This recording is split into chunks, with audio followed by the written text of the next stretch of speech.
Dear students, आज हम playing with numbers में जो नेक्स्ट एक्सरसाइज है आपकी एक्सरसाइज उसका इंट्रो पार्ट पढ़ेंगे। उसमें क्या क्या पढ़ेंगे, नेक्स्ट जो एक्सरसाइज उसमें इंट्रो पार्ट में क्या पढ़ेंगे हम, उसके कुछ और डिविजिबिलिटी रूल पढ़ेंगे। सम मोर divisibility rule.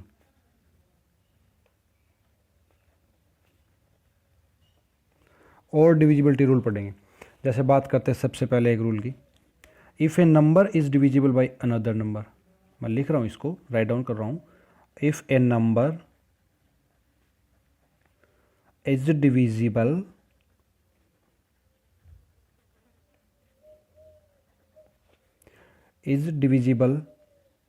by another number,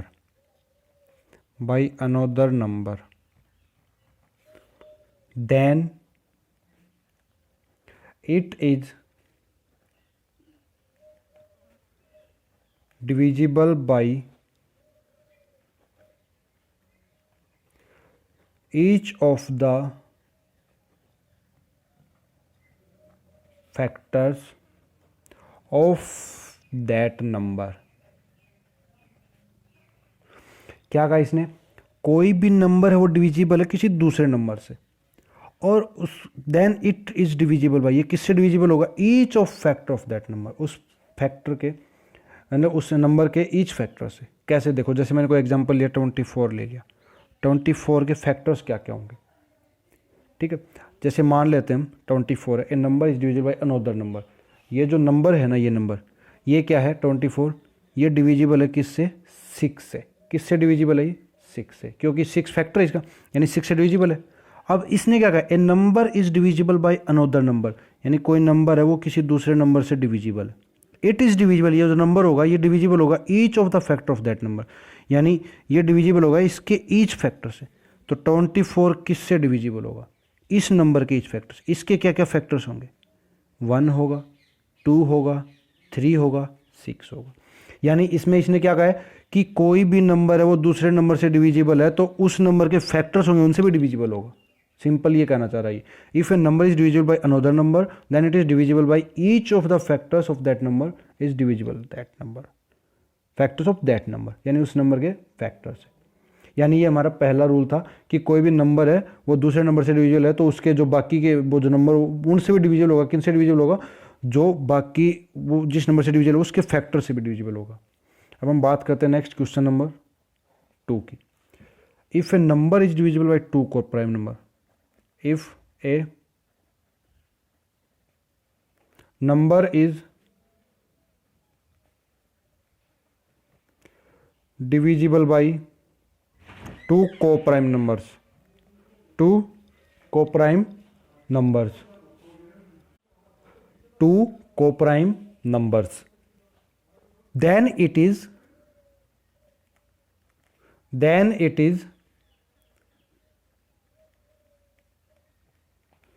divisible by their product also। क्या कहना चाह रहा है यहाँ पर, देखो कोई भी नंबर है वो डिविजिबल है 2 को प्राइम नंबर से। यानी मैंने ले लिया जैसे 80 है, 80 क्या है, कोई भी 2 को प्राइम से डिविजिबल है, जैसे 4 एंड 5। 4 क्या है और 5 क्या है, दोनों को प्राइम है, क्योंकि इन दोनों का कॉमन फैक्टर क्या आ रहा है हमारे पास, 1 आ रहा है। को प्राइम मैंने बताया था जिनका कॉमन फैक्टर 1 ही आए, इसके अलावा कोई फैक्टर नहीं आए, वो को प्राइम नंबर्स होते हैं। और जो 80 है ये क्या है, 4 से भी डिविजिबल है और 5 से भी डिविजिबल है। डिविजिबिलिटी रूल हमने पढ़ा था, 4 से तो डिविजिबल होता है, यानी लास्ट के दो डिजिट इसको डिवाइड करके देख लेंगे, और 5 के लिमिट होता है लास्ट में 0 आनी चाहिए। तो यानी दोनों को प्राइम नंबर है, यानी 80 किससे डिविजिबल है, इन 2 को प्राइम नंबर से डिविजिबल है। और ये क्या कह रहा है इसमें, it is divisible by their product also, यानी कोई नंबर 2 को प्राइम से डिविजिबल है तो जो 80 है यानी वही नंबर क्या होगा, इनके प्रोडक्ट के भी डिविजिबल होगा, यानी इनका जो प्रोडक्ट आएगा उनसे भी डिवाइड होगा। यानी 80 है, प्रोडक्ट कितना है इनका, 80 डिवाइड हो रहा है कि नहीं चेक करते हैं, 5 4 जा 20। अब 80 को हम चेक करते हैं 20 से, 24 जा 80, डिविजिबल हो गया। यानी इसने क्या कहा कि if a number is divisible bye 2 को प्राइम नंबर, कोई नंबर है वो 2 को प्राइम नंबर से डिविजिबल है तो उसका वो जो नंबर है वो डिविजिबल होगा किससे, उसके प्रोडक्ट से, यानी उसके प्रोडक्ट से भी डिविजिबल होगा। ये आपका रूल नंबर 2 है। यानी हमने इसमें क्या देखा कि कोई नंबर है और वो 2 कोप्राइम से डिविजिबल है तो वो डिविजिबल होगा नंबर उन 2 कोप्राइम के प्रोडक्ट से भी। अब बात करते हैं हम रूल नंबर 3 में कह रहा है if 2 given numbers are divisible by number, if 2 given numbers are divisible by an number. ये कह रहा है कोई भी 2 गिवन नंबर्स है डिविजिबल है किसी नंबर से, क्या होगा फिर? Then their sum is also divisible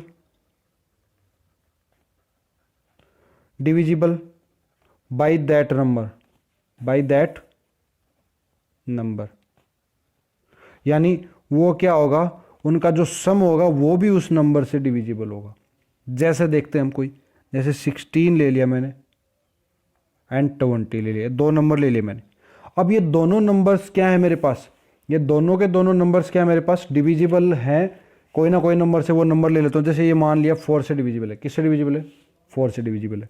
check करते हैं, 4 4 जा 16 और 4 5 जा 20, यानी ये दोनों नंबर्स हैं, ये क्या 4 से डिविजिबल है। अब ये दोनों 4 से डिविजिबल हैं। अब इसने कह रहा है अकॉर्डिंग टू इसके मतलब रूल के हिसाब से, डिविजिबिलिटी रूल में, कि इनका जो सम करेंगे ना, इन दोनों नंबर का सम करते हैं 16 और 20, वो सम भी क्या होगा, डिविजिबल होगा 4 से। यानी कोई 2 नंबर्स हैं वो एक नंबर से डिवाइड हो रहे हैं तो उनका सम करेंगे तो वो भी उस नंबर से डिवाइड होगा। चेक करते हैं कितना है हमारे पास सम, 36 है इन दोनों का। 36 को डिवाइड करते हैं 4 से, 4 9 जा 36। यानी ये क्या हमारे पास क्या है एक रूल, यानी कोई भी 2 गिवन नंबर हैं और वो डिविजिबल है किसी नंबर से तो उनका सम जो करेंगे वो भी डिविजिबल होगा उस नंबर से। यानी ऐसे हम इजीली बता सकते हैं। तो ये हमारे 3 रूल हो गए। अब हम बात करते हैं नेक्स्ट रूल की। तो नेक्स्ट रूल देखो क्या कहता है, नेक्स्ट रूल पढ़ो। नेक्स्ट रूल में कह रहा है ये रूल नंबर अगला 4 देखते हैं। इसमें इसने बताया if 2 given number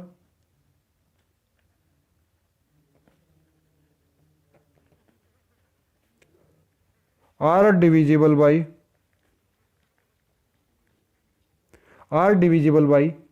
A number,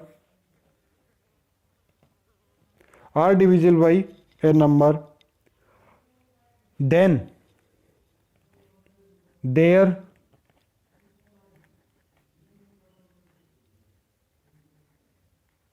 difference, यानी उनका डिफरेंस ले, पहले हमने सम लिया था, अब हम क्या कर रहे हैं, डिफरेंस ले रहे हैं। Difference is also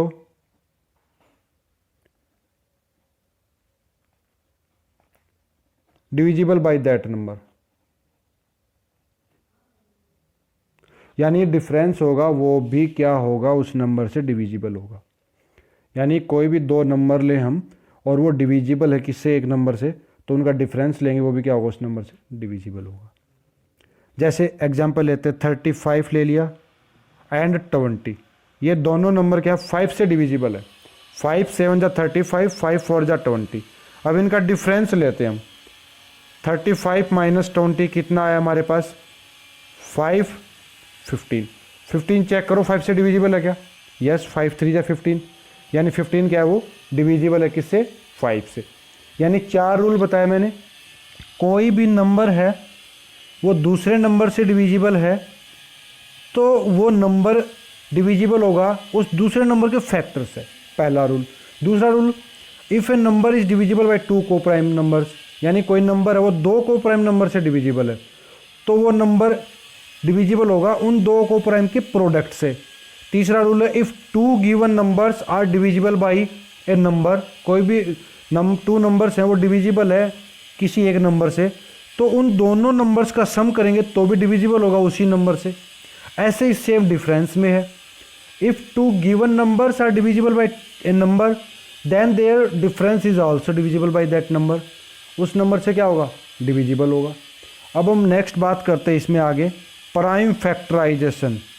prime factorisation, prime factorisation क्या होता है, यानी कोई भी नंबर उसके प्राइम फैक्टर किसको बोलेंगे।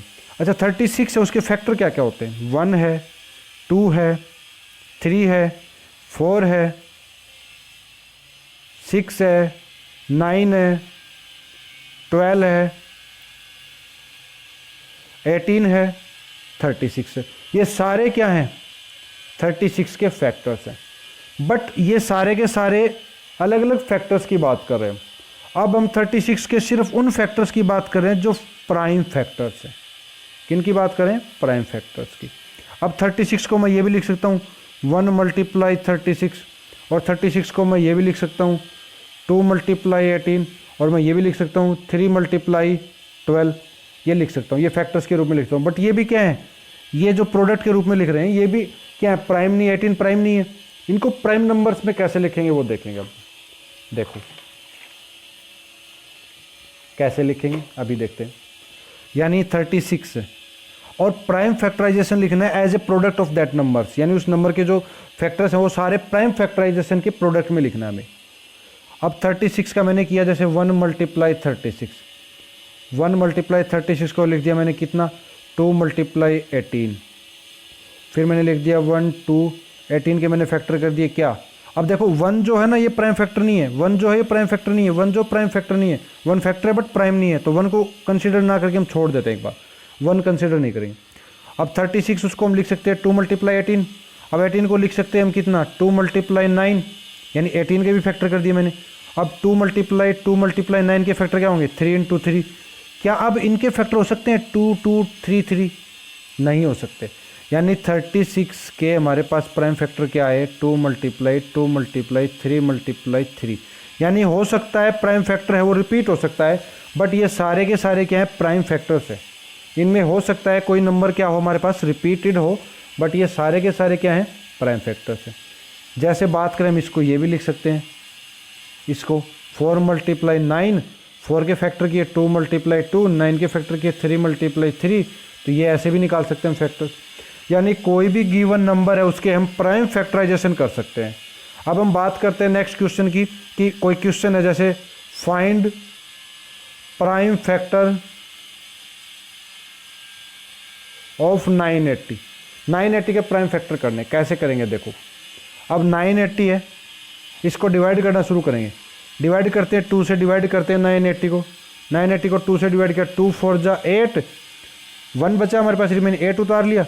2 9 जा 18, 0 बचा, फिर 0 उतारा, 2 0 जा 0, यानी 0 पर 0 टूट गया तो उसकी डिवाइड लगाएंगे हम। यानी कितने पर गया ये?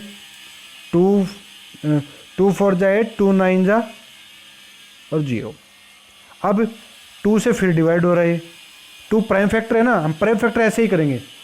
अब 2 से फिर से डिवाइड हो रहा है, 2 2 जा 4, 2 4 जा 8, 2 5 जा 10। आप ऐसे साइड में डिवाइड करके देख सकते हो। अब देखो 5 + 4 9 + 2 11। अब 11 सम आया, ये 3 से डिवाइड नहीं हो रहा है। अब 4 से डिवाइड करके देखिए, 4 से भी नहीं हो रहा है।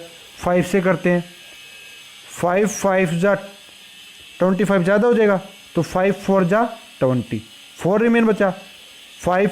अब कितने पर जाएगा? 5 9 जा 45, फिर कितने पर जाएगा? 7 7 जा 49, 7 1 जा 7। अब ये सारे क्या आ गए मेरे पास? इधर वाले प्राइम फैक्टराइजेशन आ गए। यानी हमारे पास 980 है, उसके प्राइम फैक्टर क्या क्या हो जाएंगे? 2 मल्टीप्लाई 5 मल्टीप्लाई 7 ये हमारे पास क्या हो गए? प्राइम फैक्टर हो गए। यानी ऐसे हम क्या कर सकते हैं? इनका प्राइम फैक्टराइजेशन कर सकते हैं। किसी भी नंबर को एज ए प्रोडक्ट लिख सकते हैं प्राइम फैक्टर में। यानी कोई भी नंबर हमें प्राइम फैक्टर्स के प्रोडक्ट में लिखना है, तो ऐसे हम क्या करेंगे? उन प्राइम फैक्टर्स को प्रोडक्ट में लिख देंगे। तो आज के लेक्चर में इतना ही, कल हम इसकी एक्सरसाइज सोल्व करेंगे। Okay, thank you.